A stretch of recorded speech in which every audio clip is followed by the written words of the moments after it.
অভ্যাস নেই তোর। আচ্ছা দাঁড়া, তুই যদি আমার 3টে কাজ করে দিস তাহলে আমি তোকে বেড়াতে নিয়ে যাবো আর আইসক্রিমও খাওয়াবো। জো হুকুম মেরি আকা।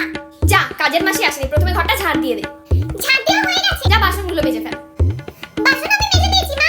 আচ্ছা ঠিক আছে, যা সামনের মিষ্টির দোকান থেকে 1 প্যাকেট মিষ্টি এনে ফ্রিজে ঢুকিয়ে দে। মিষ্টি এনে আমি ফ্রিজে ঢুকিয়ে দিয়েছি। আর তো বলো আমরা কোথায় যাচ্ছি? সিমলা না দার্জিলিং নাকি কাশ্মীর? আমরা যাবো তোর দিদার বাড়ি। ধোকা দিলে তুমি আমাকে। এই মায়ের জন্য আমি মানুষ পালন করি। ছি ছি ছি। বেড়াতে কোথাও নিয়ে যাচ্ছ না, অন্তত আমাকে আইসক্রিম খাওয়াতে টাকা দাও। আরে তোর দিদাই তো আইসক্রিম তৈরি করার মেশিন কিনেছে, ওখানে চল, ওখানে গিয়ে খাওয়াবো। টিকিট টিকিট টিকিট, আপনাদের দুটো টিকিট 30 টাকা। আরে